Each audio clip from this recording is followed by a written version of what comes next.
Setting up the game. You're looking at a setup for 4 players today. As you see, the graphics is a little bit different from what we have in the sample, 'cause we are updating them. Use the whole map if there are 4 players. For 3 players, do not use the Burma and Bengal region, nor the East Africa region.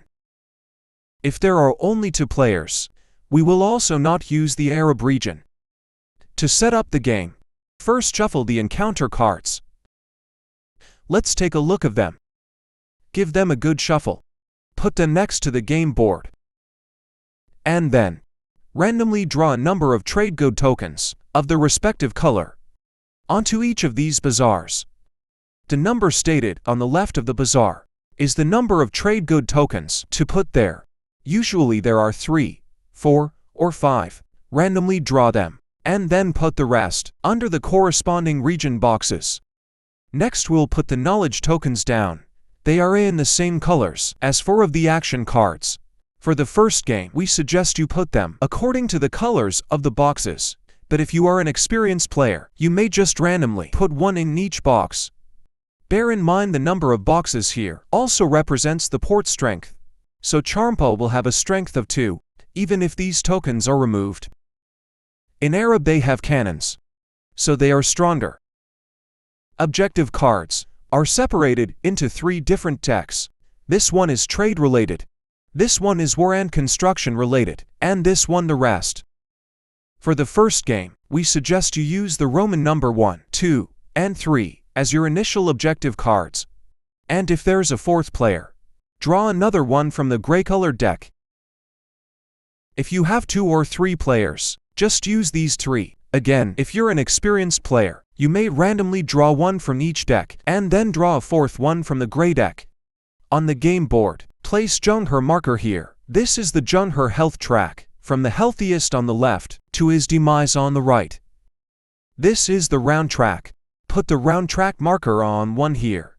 This spot is not 1, but where you put the random event markers. We will not be using those for this game.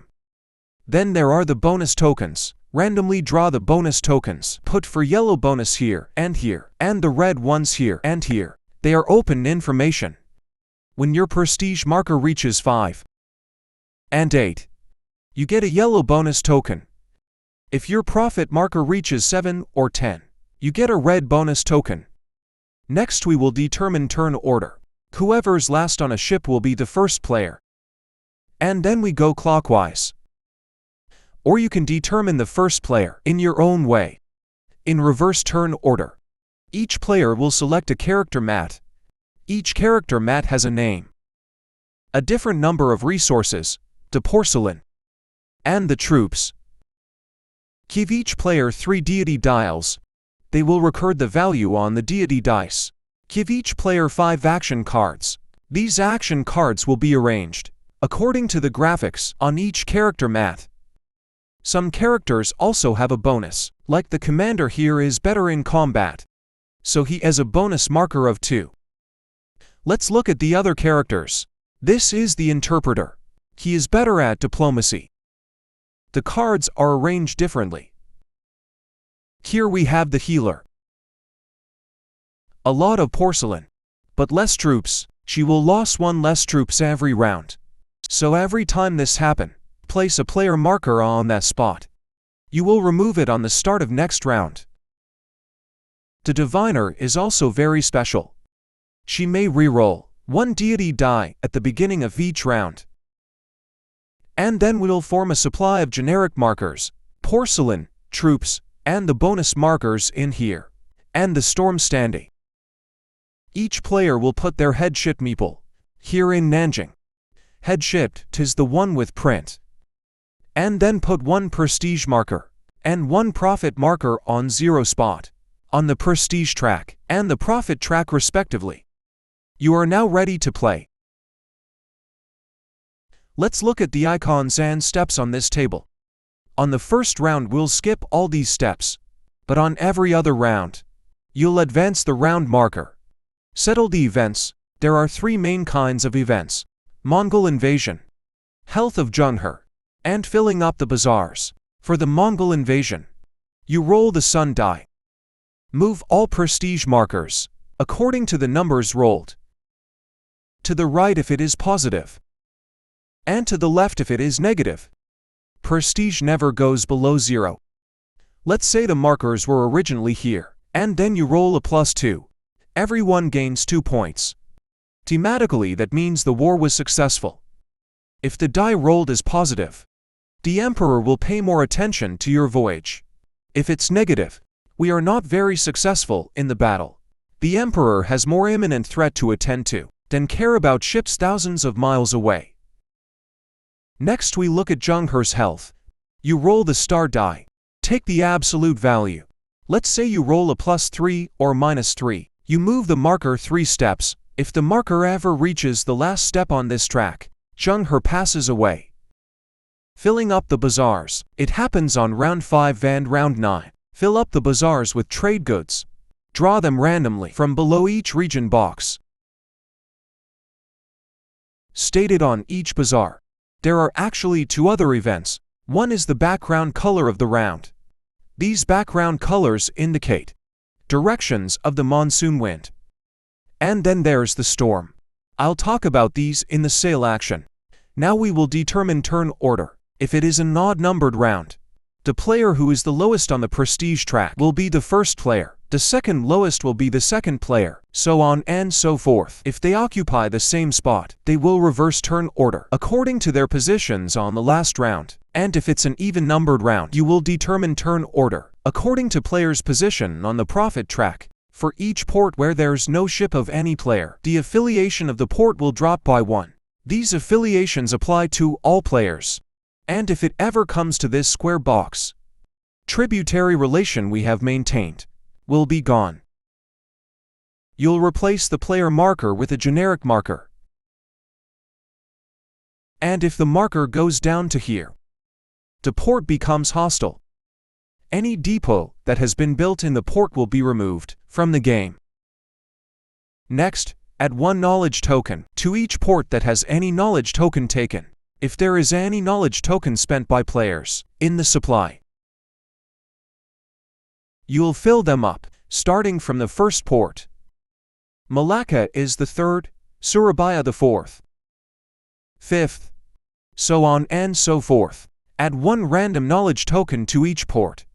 After that we will roll the deity dice. This represent the religious beliefs of the crew on Zheng He's ships. The sun die goes from -2 to +2. It's less volatile. The other dice goes from -3 to +3. But bear in mind, the moon die also has a plus side and a minus side. If you roll a plus sign, you have to roll again. No matter the result is positive or negative, you take it as positive and also add 1 to it. So let's say I roll a plus and then roll a 1. The result will be 2. If I roll a plus and a plus again, and after that I roll a -2, that -2 is now considered a +2. The final result is 4. If I roll a minus sign, I also roll again, but you take the next result as negative and deduct 1 from it. So a minus sign and then a minus to become a -3. What if I roll a plus and then roll again and get a minus, or vice versa? Then you have 0 and you don't roll again. The diviner may reroll 1 die of any player, including herself. That result only affect the particular player. Each player will now rearrange their action cards for the new round. The healer has used the diplomacy and the sail card, and combat card on the first round. She shift those to the left. These 2 will shift to the right, maintaining their relative position. She can then arrange the remaining cards in any order. We will talk about adding resources.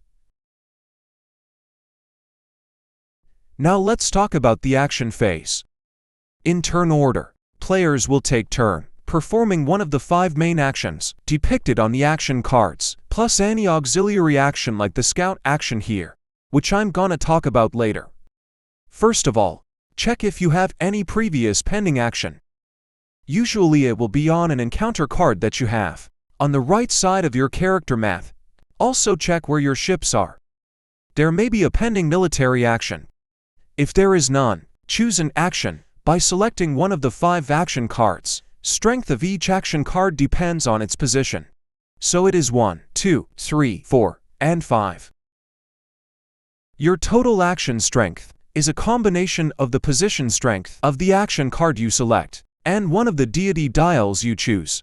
They represent the values of the deity dice rolled at the start of the round. Let's say I'm doing the sail action. I will put the card sideways, and then I'll choose one of these deity dials and move it away from the character mat. The position strength of this action card's 3. This is 0. So the total strength is 3. Now let's say I want to perform a combat action. You will realize there is a +2 for the commander for every combat action. So the strength here will be 5 + 2, 7. Let's say I choose this dial, 7 + 1, 8. And let's say I have this card on my encounter. It adds 1 to all my future combat action. So the total strength will be 9. This encounter card will not go away, so you can use it again for every combat action. And you can do combat action again in the same round. But any side-weight action card has a strength of 0. So let's say this character wants to do combat again. This card will have a strength of 0 instead of 5, but the +2 and the encounter still apply, so even if the card has been used this round, he still has a strength of 3. This deity dial has a value of 0. He still has a 2 and 1. A total strength of 3. To perform a combat action again. In case you don't want to, or you can't perform any action at all, you can forfeit an action. Say I don't like this card occupying this spot. I will choose it, and then I reset one deity dial. This is 4, this is -3, so the result is 1. I can exchange that for resources at the stated rate. In this case, either a porcelain or a troop to be added to these boxes. Winning the game. There are 4 conditions that trigger game ends. The first condition is when the round marker reaches the end of this round track. On round 9, just play one more turn instead of a complete round, for a total of 8 rounds of 3 turns, plus 1 turn on the 9th round for each player. The second condition is for Junher marker to reach the end of this track. Then he dies during this voyage, just like in history. You play one more turn on the round that it happens. A third condition is for any player to reach the last spot on both the prestige and the profit tracks. Your prestige and profit points max out on 15. If any player achieves that, finish the current turn. So every player has the same number of turns. After that we will calculate VP. The last 10 game trigger is when a player achieves 4 objectives. Always put attained objective cards, both public and private, on the left side of your character mat. Then calculate VP after finishing the current turn. How is VP calculated? Prestige represents the demands of the emperor. Profit represents the demands of the court. You must balance these pursuits. This player has his markers at 13 and 10. A player gets the lower of his prestige and profit points, so we will put his player marker at 10. Remove these 2 markers. Next we will calculate the VP from objective cards. Let's say the pink player has achieved this objective only. That's 4 points. Next is the VP from story tracks. On each story track, the larger number is the score for the player who has the highest story point. Note that each space can only has 1 player marker, and each player can only have 1 marker on each story track. Let's say the game ends like this. Green is at 7. He has written the best story of the region, so he gets 4 points in this region. Pink gets 2. Now let's say it is like this instead. VP awarded on each region is capped by the position of your player marker. Green is at 3 and pink is at 1. Green is still the highest, but he won't get 4 points. Instead he gets 3 points. And pink, instead of getting 2 points, will only get 1. This score is not for second place, but for any other player who has a presence in the region. For example, green is at 9, blue is at 8, and pink is at 1. Pink still gets 2 points, though these players are way ahead of her. Green gets 4 points in this case. Blue, even at 8, only gets 2 points. The player who gets to the last spot on a story track is guaranteed to get the higher score on that track. Add up the scores you gain from each of these 6 regions. Let's say pink player got 2 more points. Use another marker after VP goes over 15. Next we look at the porcelain tower. Let's say the pink player has built 2 levels, so 2 more points for her. You'll get points on the porcelain tower by returning your ships to Nanjing. I will talk about that in sale action. The final VP for pink is 18. Whoever has the highest VP wins. There is also an overall victory if the leading player has a score higher than or equals to 30, and every other player has a score higher than or equals to 15. The Emperor recognizes your collective accomplishments and continue to sponsor future voyages, leading to a potential encounter with the Portuguese in Africa. But in our timeline, the Emperor banned all future voyage after Zheng He's death. The voyage was considered too expensive to carry on.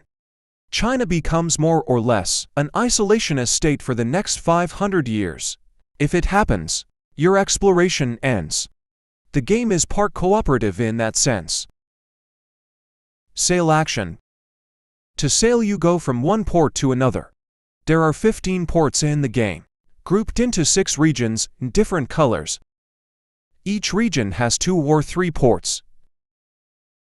They are also represented in the region boxes at the bottom of the game board. Ships travel along these arrows, which correspond to the colors of the rounds. They represent directions of the monsoon wind in different seasons. Round 1 and 5 are blue. Round 3 and 7 are yellow. And the rest are gray. If a ship goes from Nanjing to Charmpa on round 1, it is sailing in the blue arrow's direction. It sails downwind and thus easier. It only costs half an action strength. If go against the monsoon wind, say you sail to Ayutthaya, it will be upwind against the monsoon wind. That will cost 2 action points instead. And if you cross a region boundary, the thick white line, you have to spend an extra action point.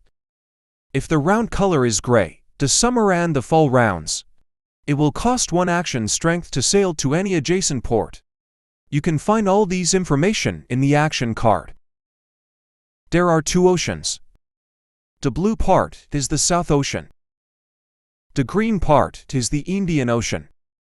On some rounds you will see a storm icon, either pointing left or right, with an arrow in blue or green. If it is pointing to the left, you put the storm standee on the Indian Ocean. You may put it here. If there is a storm in the South Ocean, you may put it here. So if you ever enter, pass through, or leave any port in an ocean with a storm, you will resolve it by rolling the star die. Ignore the sign on the die, and just consider the number. Let's say it's a 2. You'll lose for each point on the die, 2 porcelain, or 1 troops, decided by the player. If you have enough resource you don't lose any prestige, and gain 1 story point at your destined region. Let's say our ship goes to Samudera, and there is a storm in the sea. Luckily we have enough resources. Some porcelain were broken and some soldiers injured, but we didn't lose any prestige. We gain 1 story point in the region of Majapahit, the red-colored region. After moving each of your ships, if the affiliation of the port you arrive at is unknown, roll the sun die. The value is between -2 to +2. -2, -1, 0, 1, 2. Mark it with a generic marker. Let's say it's 0. If it is -2, the port is hostile. I'll talk about hostile port later. If not, reveal the trade goods, as they welcome us in the bazaar. If you enter a different region, From where you start your sail action, you take an encounter card. An encounter card usually presents you with 2 or 3 options. You can only choose an option you can afford. So what if we roll -2 for affiliation? The port consider you an enemy. They will not trade with you. Imagine the native seeing dozens of gigantic ships with thousands of soldiers approaching their shore. Their response may be to fire arrows at you. You don't get to land on the port. Don't draw any encounter card either, because the encounter you have is a combat action on your next turn, as you combat against the port. If this is your last turn of the round, you will conduct the combat on the first turn of next round. Later in the game, you may gain additional ships. If they sail together, from one port to another, they sail as a single fleet. But if they sail on separate paths, you have to spend action strength of each ship. If there is a storm, and your ships pass through the storm together, you only roll once for the storm. But if they sail separately, even for one port, you have to roll for each of the ships. For example, these 2 ships both start their sail from Calicut, and then one ship goes here. Because during all the time they are in the Indian Ocean, they sail together. You only have to roll once for storm. But let's say one ship goes here. You have to roll 1 die for each ship, because they have separated while in the same sea. If during your sail action, you return your ship to Nanjing, after you left the port in the beginning of the game, your crew returns to shore. To help build the porcelain tower, place your ship in the land area as it is out of the game. If it is a plain ship like this one, you build 1 level of the tower. If it is the head ship, the ship with screen print, you will build 1 level first, and 1 level for each tributary relation you establish. I'll explain tributary relation in diplomacy action. For now, let's just say any affiliation track with a marker of your color will let you build another level.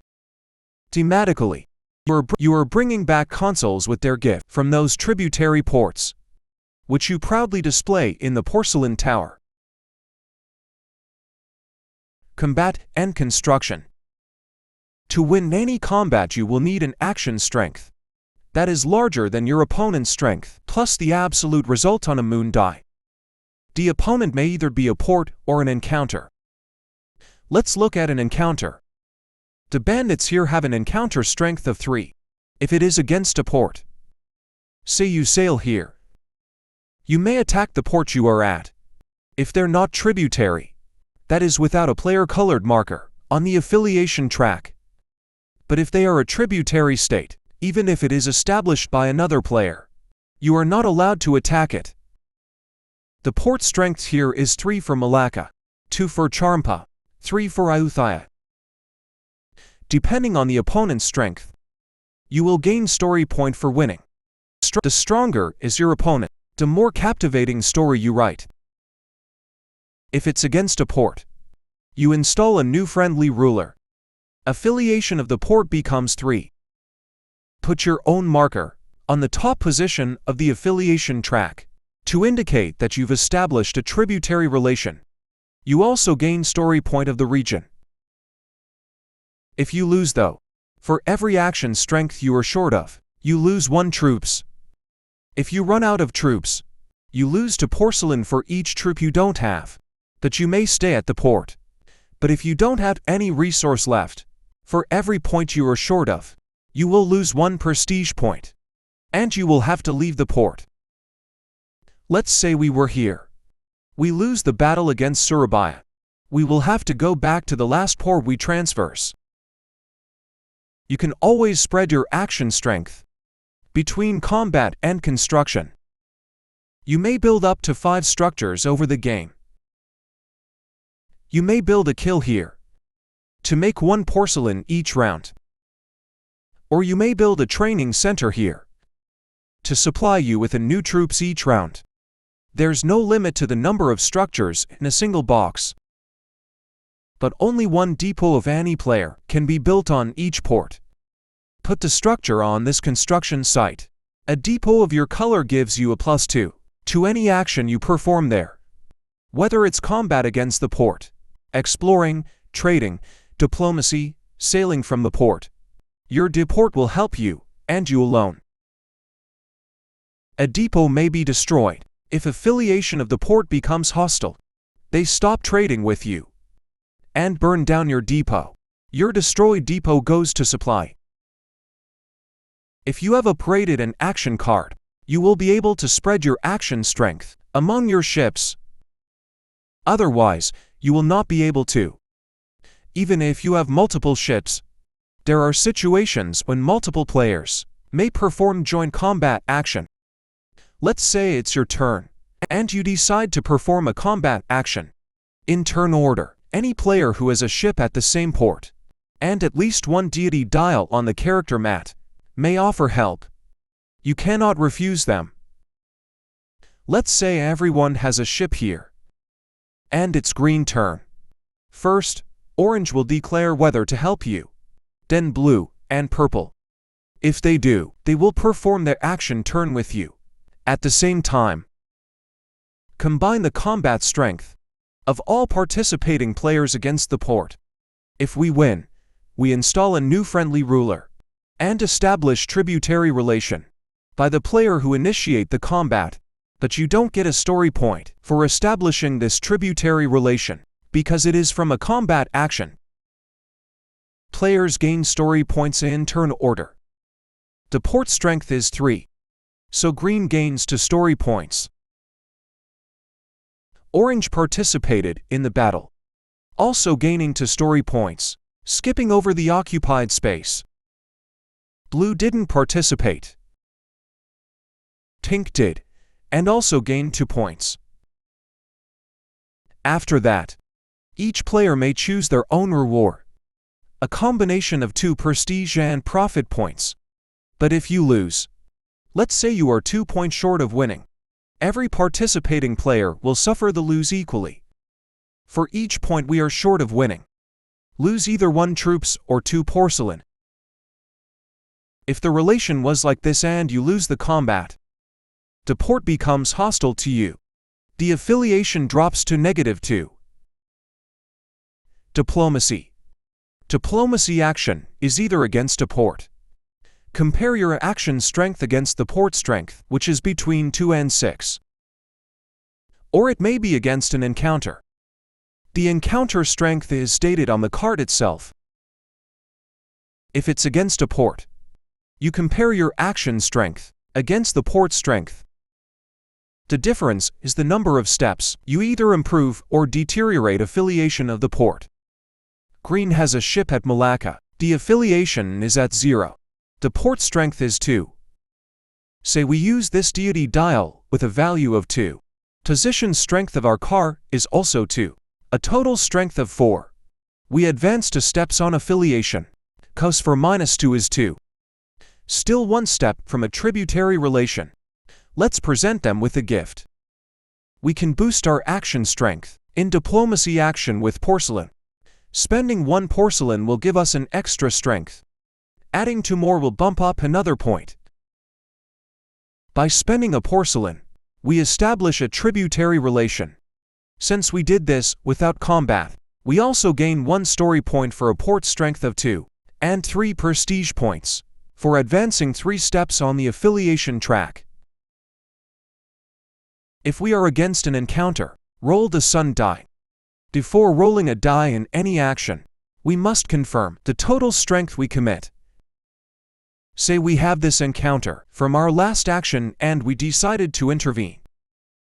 We have a diplomacy encounter against a strength of 2. We will roll the sun die, which has a maximum value of 2. The encounter strength is going to be 4 or less. We need a 5 to guarantee win. Add the 2 from the deity dial and 1 from the porcelain. So we have a guarantee win.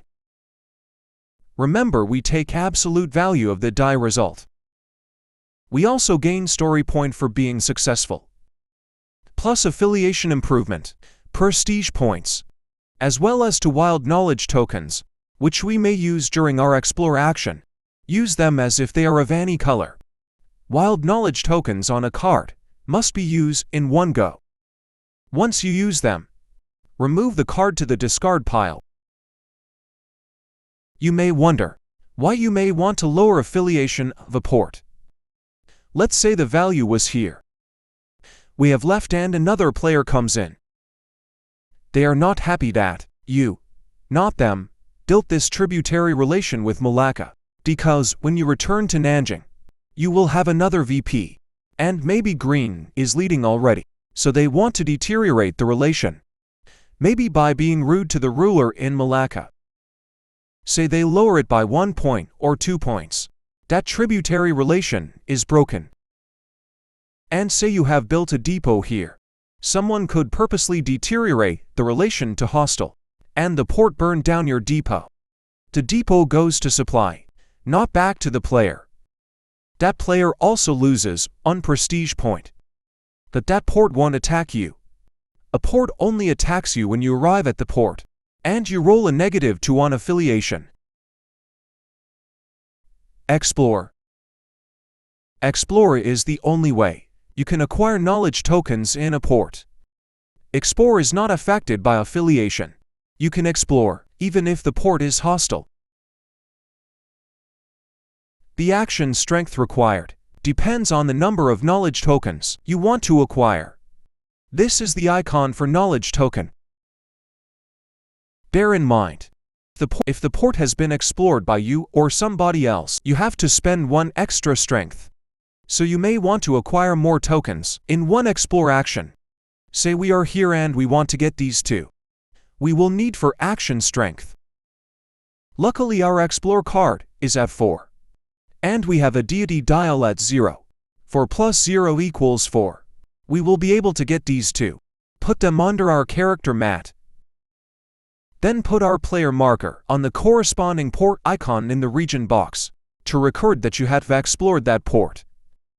Because some objectives may require you to explore certain ports, so you want to remember what you've explored. There are a few ways you can use these tokens, both before or after your explore action. Let's look at the action card again. You may spend 3 tokens of different colors to get a private objective card. Draw 3 cards from any of these 3 decks. Choose 1 card to keep, and put the 2 that you don't want, either on the top or the bottom of the deck it comes from. Say I got this card. You'll reveal it to other players first. Then you flip it back and put it to the left of your character mat. Nobody else can achieve this objective except you. Even if other players attain the conditions, they do not get the VP on the card. Once you achieve it, flip it to the front. The second thing you can do with your knowledge tokens is to use 3 of the same color to upgrade an action card of that color. Knowledge tokens are in the same colors as the action cards: yellow, red, brown, and green, but no blue. So you cannot upgrade your explore card this way. Say we have 3 green knowledge tokens. We'll be able to upgrade our sale action card. Also put a +1 marker on the upgraded card.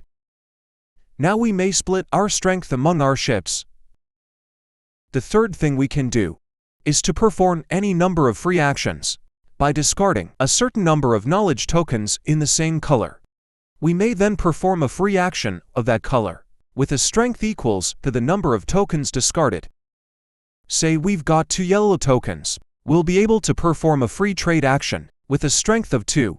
Do not reset any deity dial. Do not apply any modifications from action upgrade, character abilities, and don't put your action card sideway. You may only modify the strengths of free actions by spending the corresponding resources. Let's say you have 3 greens. You may perform a free sale action. If you have 4 reds, you may want to build a structure. If you have brown tokens, a diplomacy action. You may surprise other players by doing multiple things in a single turn. Trade. When you take a trade action, you can trade 1 trade good from a port where you have a ship. Again, if you've upgraded your trade action card, you may spread your action strength among your ships in different ports, but still just 1 good per port. Look at all the trade goods in the port. Regular trade goods give you profit points. Exotic animals give you prestige points. But it must be a different icon from what you already have for you to gain any prestige point. Manuscripts give you story points and wild knowledge tokens. I have explained them in Explore Action. You can use them with regular knowledge tokens. Decide what color they are. Once you've used them, just flip the manuscript over. When you acquire any trade good, put them under your character mat. There are also religious scrolls, which give you a bonus on your corresponding deity dial. Whatever the value is on that dial, you got a +1 every time you use that dial. It also gives you a story point of the region. There is also a medicine that allows you to use troops as if they are porcelain. Finally, there is the labor. After you acquire it, it gives you a boost of 2 extra action strength per round on combat and construction actions, that you also lose 1 prestige point for using it. Once you've used it, flip it over. Flip it back at the start of a new round. Scout. There is no action card for Scout, because it's an auxiliary action. You may scout any number of times, both before or after your main action. The action strength required is just 1 for scouting in the same region of your ship, or 2 if scouting for each encounter or in an adjacent region. Let's say we have a ship in Coda. The adjacent region would include purple, red, green, and yellow. But I cannot scout in the brown region. We need 1 action strength to scout in the region we are in, 2 to scout in an adjacent region, or an encounter. What can we scout about? First, you can examine all trade goods in a port. The action strength required depends on how far the port is. Some objective cards may require you to collect certain items, and you want to know where they are. Second, we can roll the sun die to determine the affiliation of a port. If there is no marker on its affiliation track, some ports are stronger. We may want to scout ahead. Send a fast boat to check if they are friendly before your fleet arrives. You may have an encounter when you sail to a different region.